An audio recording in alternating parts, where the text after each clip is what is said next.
தமிழ்நாட்டின் வேர் தூய்மையான அரசியல் வழிகாட்டி, சென்னை மாகாணத்தின் முதலமைச்சர், விவசாயிகளின் பாதுகாவலர், நேர்மையும் துணிச்சலுமிக்க உத்தம அரசியல்வாதி ஓமந்தூர் ராமசாமி ரெட்டியார் பிறந்த தினம் இன்று. ஓட்டுக்காக சில திட்டங்களை தீட்டுகிற தலைவர்கள் நடுவில் மக்களுக்கான நல்ல திட்டங்களை பல எதிர்ப்புகளையும் தாண்டி அமல்படுத்தியவர் ஓமந்தூரார்.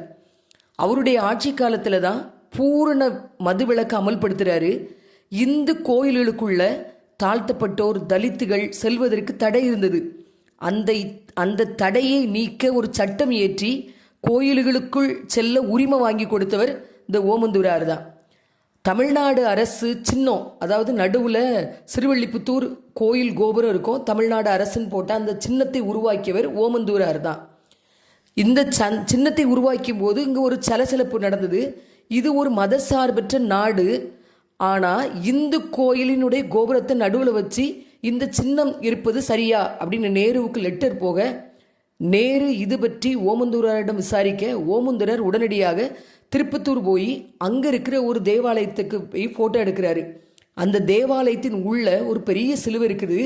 அந்த தேவாலயத்தினுடைய கோபுரம் அந்த சிறுவள்ளிபுத்தூர் கோபுரம் போலவே இருக்குது. அந்த ஃபோட்டோவை எடுத்து நேருவுக்கு அனுப்பி, இது தமிழ்நாட்டு கலாச்சார அடையாளமே தவிர இந்து மத சின்னமல்ல அப்படின்னு சொல்லி விளக்கம் கொடுக்கிறாரு.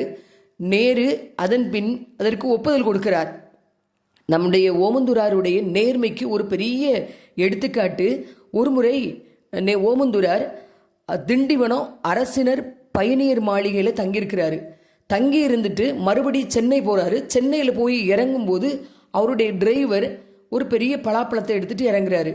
ஓமந்தூரார் இருக்கிறாரு, நம்ம வர்ற வழியில் எங்கேயும் பலாப்பழம் வாங்கலையே, எங்கிருந்து வந்தது இந்த பலாப்பழம் அப்படின்னு கேட்ட உடனே அந்த டிரைவர் சொல்கிறாரு, நாம் திண்டிவனம் அரசினர் பயணியர் மாளிகையில் இருக்கும்போது அங்கே பலாமரத்தில் பழுத்த பழம், அந்த வாட்ச்மேன் இதை உங்களுக்காக தந்து விட்டாரு அப்படின்னு சொன்ன உடனே, இது அரசுக்கு சொந்தமான பழம், இது எப்படி நம்ம இடத்துக்கு இங்கே வரலாம் அப்படி என்று அவரை கடிந்து கொண்டு உடனடியாக அந்த பழத்தை திண்டிவனம் அரசினர் பயணியர் மாளிகையில் கொண்டு ஒப்படைக்க சொன்னார். அப்படிப்பட்ட அப்பழுக்கற்ற தலைவர்கள் ஆண்ட நாடு நம் தமிழ்நாடு. ஓமந்தூராரினுடைய வாழ்க்கையை வழிகாட்டியாக கொள்வோம்.